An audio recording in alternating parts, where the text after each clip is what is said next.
Joseph, and now my job too? Poor Carol. I will be happy, won't I? That's what Sandra, a colleague from my company, said. She stole my fiancé Joseph right before her wedding. I was so uncomfortable at the company due to her lies that I requested to be transferred to a subsidiary. This action, in turn, ended up disrupting the destiny of Joseph and me. I am Carol, a 27-year-old employee. Since graduating from university, I've been all about work with no time for dating men. However, Joseph, who joined the company mid-career, passionately pursued me, and we have been dating for 2 years now. We decided to get married, and with the wedding 4 months away, I was busy with preparations. Sharon, here's the wedding invitation. I hope you can celebrate with us on the day. Thank you. Oh, the wedding is finally happening. I'm excited. I handed an invitation to my direct supervisor, Sharon, whom I aspire to be like. Oh, by the way, Sandra took the day off today. She's not feeling well. I see. Understood. Sandra, having joined us just 4 months ago, frankly, isn't great at her job. She gets by on charm and cuteness. The men in the office, being kind to women, often help her out. Often, I've had to do overtime because of Sandra's mess-ups or to cover for her. Was Sandra off today? It looks like I can leave early for a change. As expected, work ended on schedule. Joseph had taken the day off, so I decided to surprise him with dinner and headed to his place with groceries. I had a key, so I entered quietly. The entryway was dark, but light shone from down the hallway. I used my phone's light to illuminate my path, thinking how surprised he'd be. I saw something unbelievable. There, a pair of pink high heels. I'd never wear these high heels. I recognized them, and further down the hall, a woman's suit and stockings scattered about. Put them all together, and you'd have Sandra. All that was missing was Sandra herself. Infuriated, I flung open the living room door. Whoa, Carol, what are you doing here? You're usually working overtime. The source of my overtime, cuddling next to Joseph, Sandra glared at me. I was surprisingly calm considering I felt like asking, "Why are you glaring at me?" Or maybe I was furious. What? This engagement is off. We're about to have our wedding. What are you thinking? Ah, what a hassle. I didn't like this side of you, Carol. Sandra's young. She leans on me, and I find comfort in her. It's not for you to decide. I'll say it. Our engagement is off. I'll pay the cancellation fee. Consider it tuition. Joseph spoke with a sleazy smile, Sandra looking triumphant. They say you don't cry when you're too shocked. I understand now. I was too dumbfounded to speak. F up. I agreed to call off the engagement and went home. Once home, I drank too much in frustration and couldn't sleep, facing the next morning sleeplessly. When I got to the office, rumors of our broken engagement had already spread, shocking everyone. Must be Sandra's doing. Carol, can we talk? Sure. Suddenly called by Sharon, I followed her into a meeting room. Is it true what others are saying about the engagement being off? Yes, it's already spread, huh? I don't care about the rumors, but I'd rather not continue working here. Those two aren't even trying to hide, acting all lovey-dovey since morning. They're probably playing me as the villain in their stories. Hearing my honest feelings, Sharon made a suggestion. How about a transfer to a subsidiary? Leave it to me. A transfer? Sharon's response was unexpected, and I felt a bit sad. Why did I, the victim, have to leave? And why away from Sharon, whom I adored? Sharon continued the conversation. Actually, I've been talking about you to my colleagues for a while now, Carol. They've been saying they'd really like you to join us. But you know you're needed at our company, and with your wedding coming up, I had been subtly turning them down. I'm touched and learned Sharon has been speaking highly of me, and even more so by her kind suggestion. My wounds haven't healed yet, so I feel tears welling up thinking about it. Maybe it's time to take on a new challenge. As much as I don't want to let you go, Carol, I think this might be a turning point. You can always come back once things have settled down. I immediately accepted Sharon's offer and transferred to the subsidiary. A year has passed, and I've been enjoying my work. It's everything I wanted to do, just as Sharon had promised. Though I miss working with Sharon, we live nearby and spend our private time almost like family. Sharon's husband and daughter are such a kind family that I've started to reconsider marriage, something I had given up on. Just then, I found an invitation in my mailbox when I got home. Opening it, I couldn't believe who it was from. Incredibly, Sandra had sent me an invitation to her wedding. I called Sandra. "Long time no see, Carol." "Carol, Sandra, how dare you send me an invitation? Do people normally invite the person who stole their fiancé to their wedding?" I could hear Sandra's triumphant laughter. "Poor Carol, lost Joseph and your job. I'm going to be happy, aren't I? Since you probably won't get married, I thought I'd let you at least feel the atmosphere out of kindness. You really are nasty. Joseph was really fooled by you. I'm a bit irritated that someone with Sandra's ethics took my fiancé, but more so at Joseph for betraying me so easily. No, maybe I'm the one to blame for trusting such a man. I'm not sure. I'll make sure to throw the bouquet your way, okay? I don't want to leave any hard feelings as I'm getting married." "Fine by me. I don't want to hold any grudges either. I'll come. I want to see Sharon, and I have no lingering feelings for Joseph." In truth, I have no regrets. Changing jobs has made me genuinely want to celebrate for them. I marked "will attend" on the invitation and sent it back. A week later, an unexpected visitor came to the office as I was about to leave. Someone suddenly called out to me from behind. "Long time no see, Carol. Been well?" I turned to find someone who looked like Joseph holding my shoulder. He looked like Joseph, but his appearance had changed drastically. "Joseph, you look different. You've lost a lot of weight." "Yeah, I'm getting married soon, so I dieted to look good in a tuxedo. What do you think? Fallen for me again?" This wasn't just weight loss. He looked haggard. "Really? Congratulations." "It's Sandra, right? You knew." "Hey, how about we get back together? I'm calling off the wedding." I couldn't believe what I was hearing.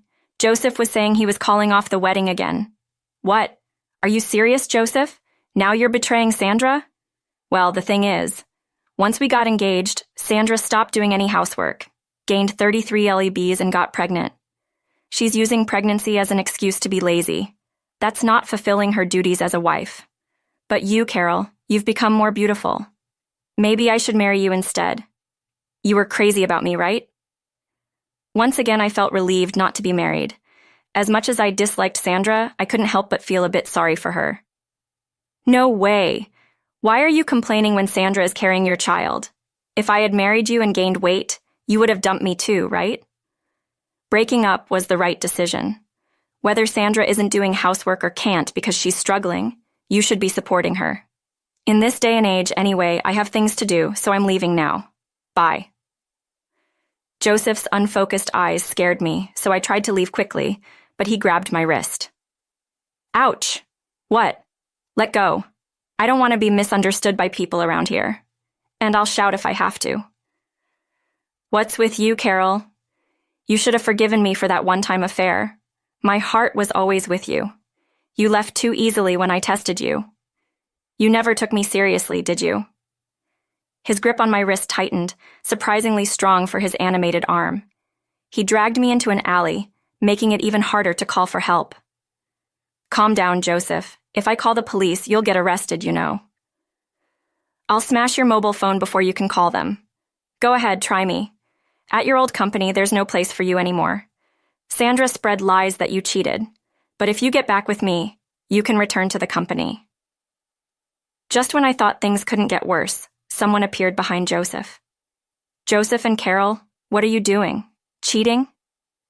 Perhaps Sandra showed up, barely recognizable. "No, it's not like that. I'm being harassed by your husband. Take him away." "No, this is definitely cheating, caught in the act. I'll sue both of you for compensation in the divorce." The enemy of my enemy was just another enemy. It seemed like a setup. "What, Sandra? After money again? The child isn't even mine, right? I'll sue you for compensation in the divorce." "What? There's no proof for that. Just so you know, if you do a DNA test, I'll sue you." Sandra and Joseph began arguing, each still an enemy to the other. "Excuse me, can I leave? I have a meeting to get to." "What do you mean, leave? This is all your fault, Carol. I took Joseph away because he was supposed to be promising, but it turns out it wasn't a lie. Of course Sharon, who's angry because I gave Joseph advice to get promoted and neglected me, is right. There's no way she would support me as she used to. I'll get evidence and sue you. I'll get a lot of compensation from you and Joseph and live a wealthy life.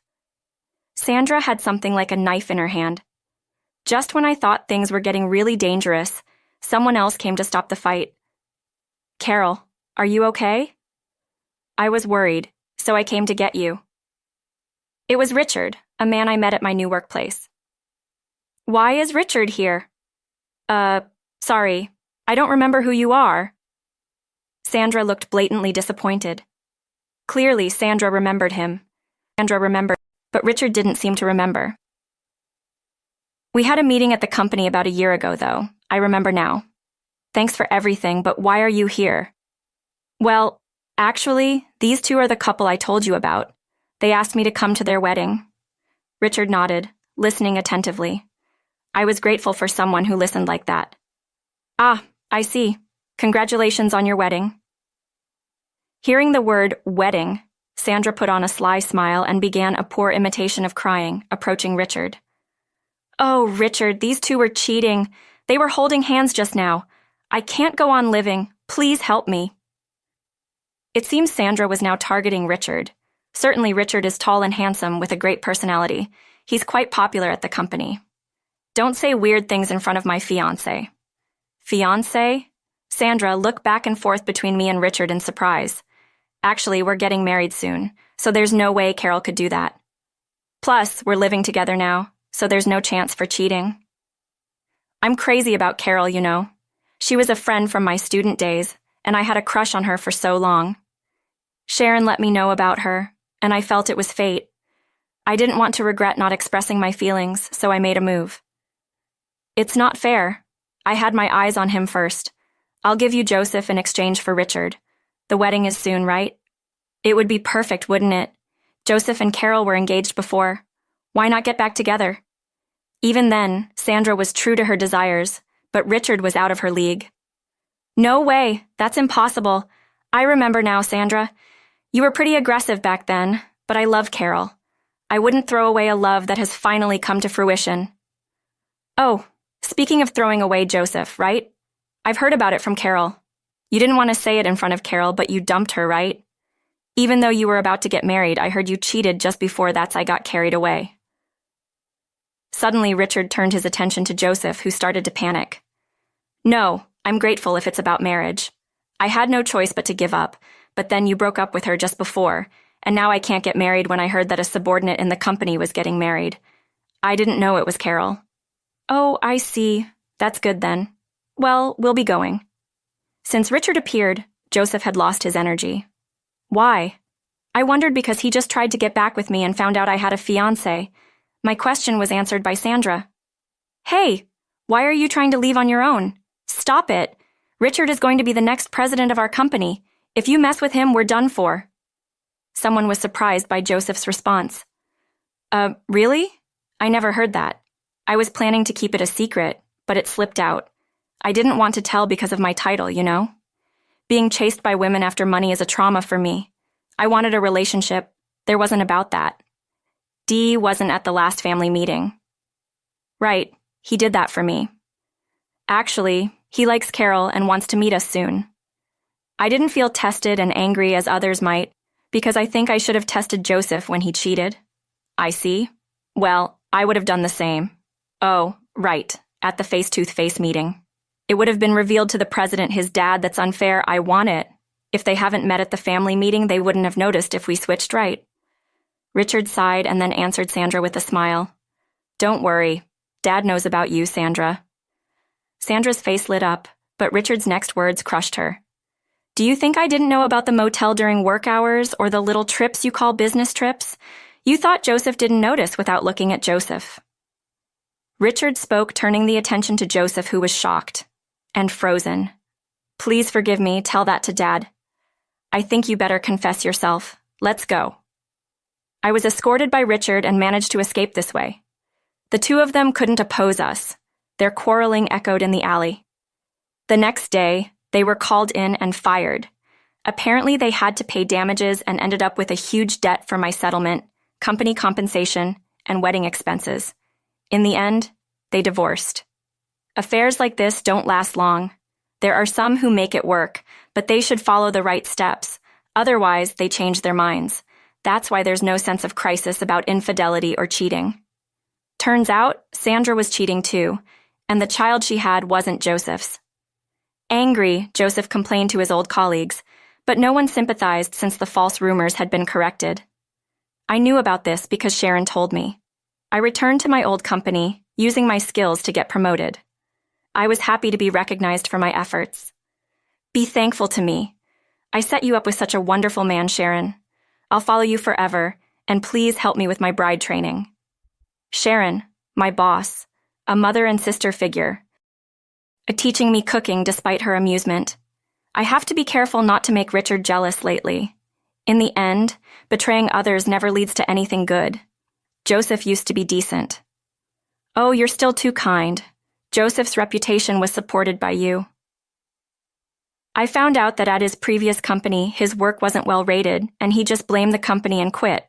I realized I might not be good at judging people, but I'm glad there are people who see me for who I am. It looks like happiness awaits me.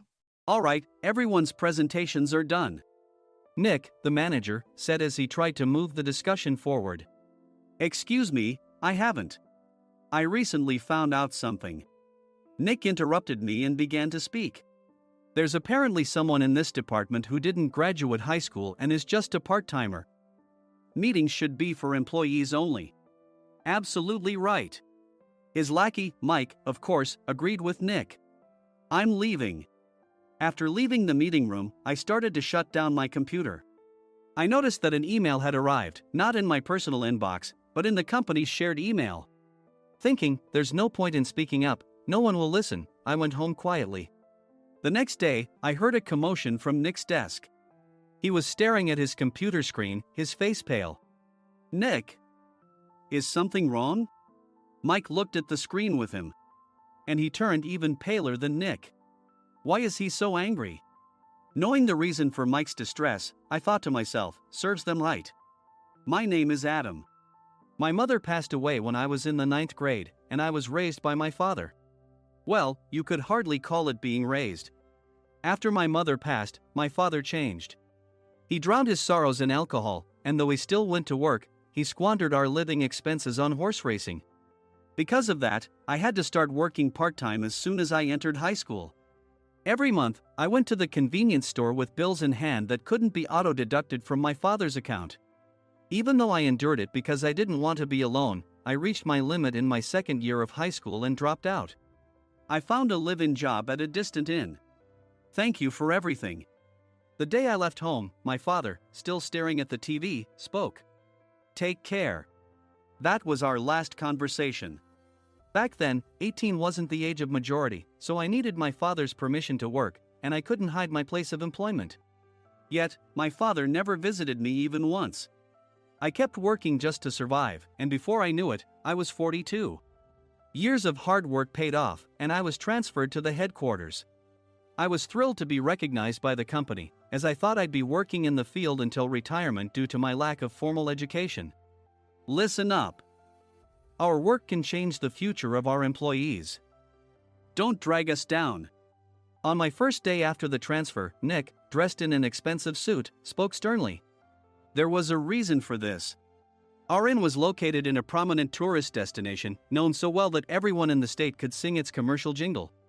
At its peak, we had 5 locations within the state.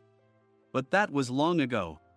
Due to financial difficulties and aging facilities, only the place where I had worked for many years and the original establishment remained. I was prepared to lose my job anytime, but now there was a glimmer of hope. With the rise of social media, the tourist area where the inn was located started gaining attention again. Depending on how hard the sales department, where I was transferred, worked, we could either thrive or be forced to give up this prime location to the new hotel chains continuously popping up. For Nick, who had switched careers from another industry to strengthen our sales, this was a battle he couldn't afford to lose. I understood why he had to be strict. I will do my best. Nick sneered at my enthusiastic declaration. Did you not hear what I said? I'm sorry. I thought I was listening carefully. Out of habit from years of customer service, I apologized reflexively, though I had no idea what had offended him. Someone was watching me with a smirk. In this department, there are those who are expected to excel and those who have been shoved here because they have nowhere else to go. You are the latter. It was Mike, the section chief. He's 7 years younger, at 35. But he was called to headquarters much earlier than I was and had been moving around within the headquarters ever since. I'm not jealous, but I can't accept that he's my boss. Graduating from a prestigious university, he has an unusually high pride and caused many problems as a newbie, making things very difficult for me when I was the front desk leader. When I found out Mike was transferred to the sales department a month before me, I was disheartened. Mike is right. With just a middle school diploma, there's not much you can do. Don't even think about achieving results. As if I didn't exist, Nick remarked, I'm thirsty. Mike eagerly ran to the coffee maker. It seems Mike is Nick's lackey. I regretted being happy about my transfer to headquarters, wishing I had stayed on site forever. Send a direct mail to every company on this list by the end of the day. Nick only assigned me tasks that even a new graduate could handle. What? There are over 1,000 companies. You want me to send to all of them by today?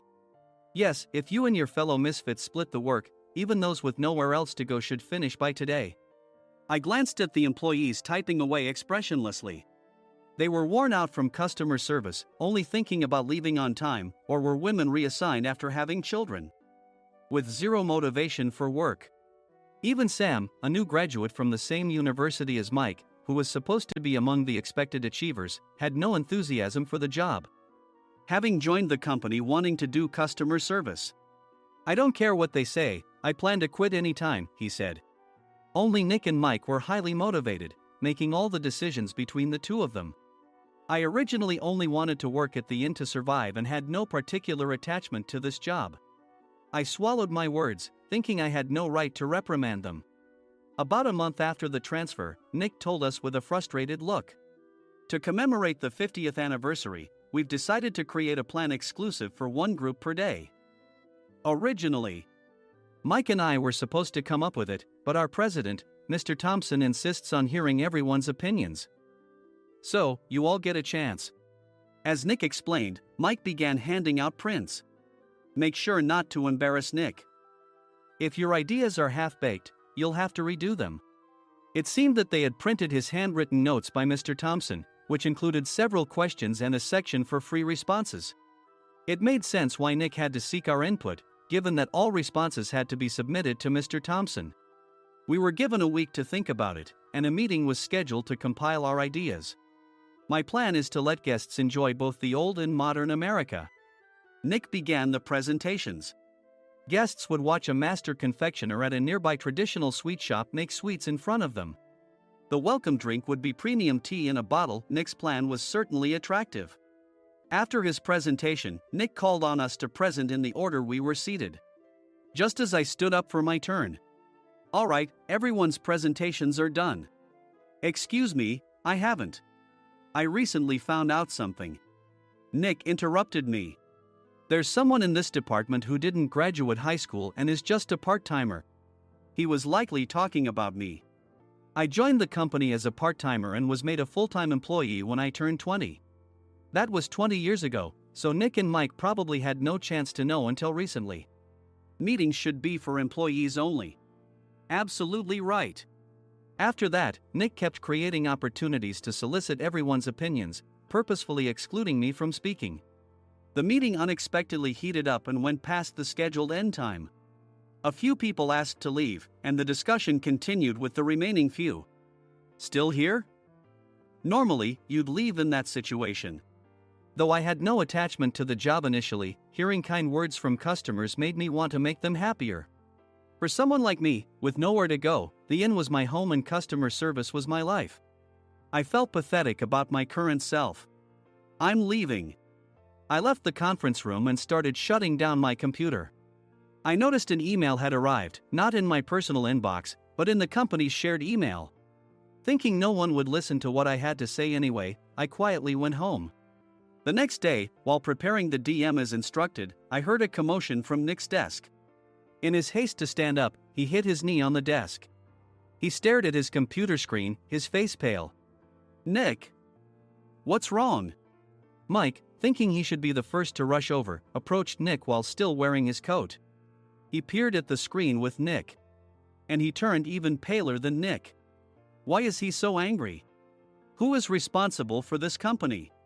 Nick, more irritated than ever, asked, and Mike answered without checking. Probably Sam. Sam wasn't there because he was attending a morning training session for new hires. Nick gave up on getting angry and returned his gaze to the screen.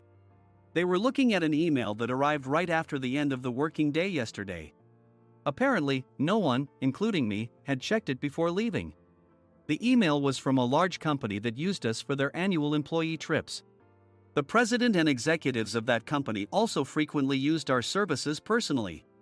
President of the company, Mr. Mason himself, had declared that neither he nor his company would ever use our services again. Well, some companies cancel their employee trips or stop using our services due to financial struggles. Let's just move on. Mike kept wiping the sweat from his forehead with a handkerchief. Knowing why Mike was so agitated, I quietly watched their interaction. Do you know how much revenue we get from that company? We can find other guests to fill the rooms, but we'll lose the banquet costs, gift shop revenue, rental car fees, and more. Moreover, the gifts were supposed to be prepared by the traditional confectionery shop involved in Nick's proposed plan. If it's known that we incurred such a huge loss at this critical time, Nick's position in the company would be jeopardized. Nick took a deep breath, seemingly trying to calm himself. All right, Mike. Go to New York right now and apologize to Mr. Mason. What? You're coming with me, right? I have urgent work to do. I trust you, which is why I'm entrusting this to you. Please. Mike, believing Nick's sincerity, agreed with a determined look on his face, saying, yes. That's Nick for you. Even if Mike went to apologize, Nick would shift all the blame onto him if the client didn't change their mind. Well, it was Mike's fault to begin with, so it served him right. About 3 hours later, Sam answered a call from somewhere and repeatedly apologized, saying, I'm very sorry. Everyone watched to see what was happening. After ending the call, he informed Nick with a weary tone. When Mike arrived at the client's company, he only made things worse, further infuriating Mr. Mason. He was demanding, get his boss here immediately. It was no wonder Sam was exhausted, dealing with such a call right after returning from training. What is that idiot doing? All right, Adam, you're coming with me. If sacrificing Mike didn't work, then I must be next. Normally, I'd want to refuse at all costs, but I saw an opportunity in this situation. If I can be of assistance, I'd be happy to join you. I obediently followed Nick, and we flew to New York. When we introduced ourselves at the reception, it became clear how serious the situation was, as the receptionist personally escorted us to the president's office. Angry voices leaked through the door, making both Nick and me uneasy. Excuse me. I'm Nick, the supervisor. I understand my subordinate has caused you trouble, and I deeply apologize. Nick, with his experience in the corporate world, knew enough to offer an apology before excuses. However, his customer service skills left much to be desired. I sighed as I saw Mike trembling like a small dog in the corner of the room. What kind of training are you giving your subordinates? Mr. Mason glared at Nick with a red face. The intensity of his gaze made even Nick take a step back. Regrettably, I joined this company only 2 years ago and was unaware of Mike's issues. I should have identified his shortcomings sooner. Indeed. I should have realized sooner. No sensible person would come to apologize and then give a lengthy presentation on the drawbacks of not using their in. Nick froze, his mouth slightly open. Suspecting the worst, I picked up the documents that had fallen to the floor. It seemed Mike hastily prepared these documents on the plane, listing the disadvantages.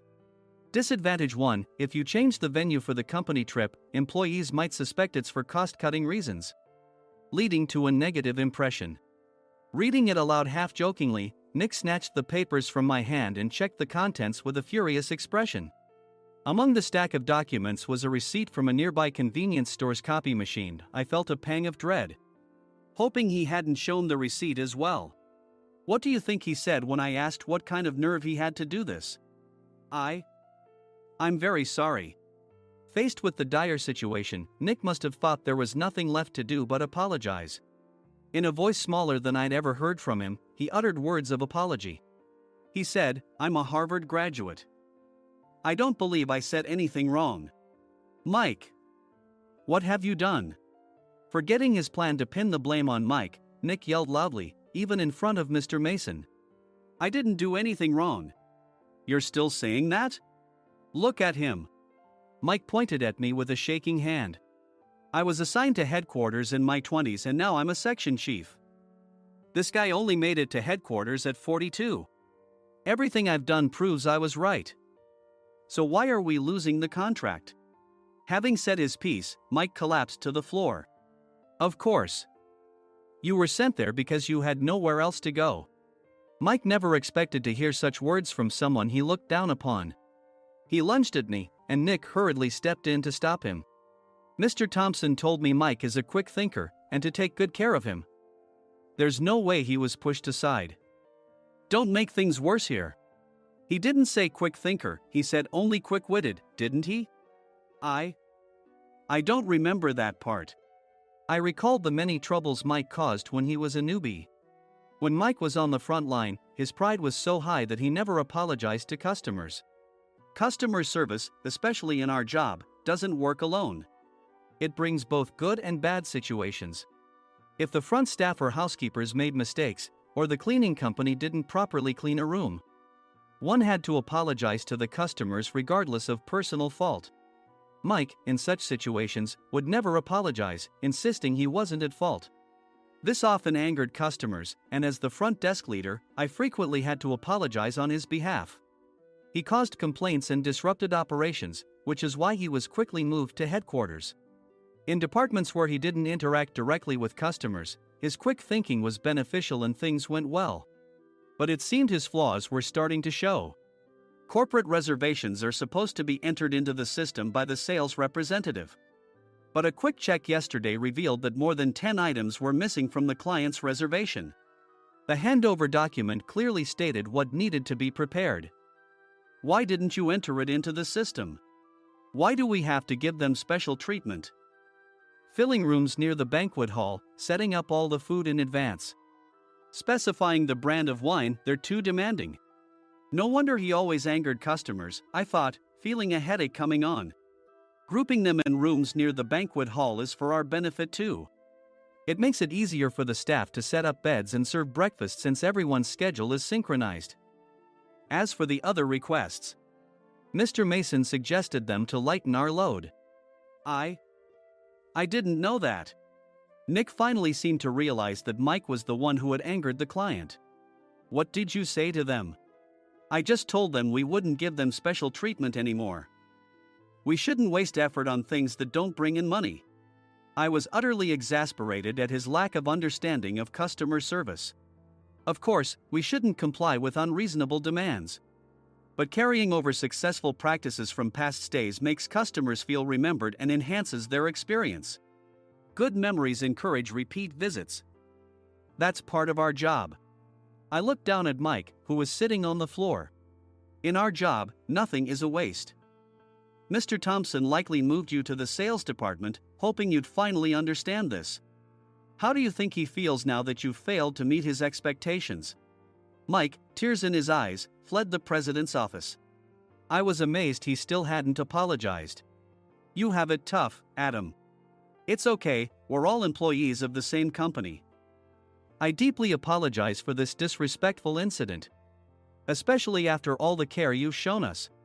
If it weren't for you, Adam, I really would have stopped staying here. When I heard you were moving to the sales department, I was willing to reconsider if you handled it. Seeing us talk so amicably, Nick's face contorted. Do you two know each other? Adam's service is excellent. I always requested him specifically. Normally, we don't accept specific staff requests, but we made an exception for Mr. Mason, adjusting my shifts accordingly.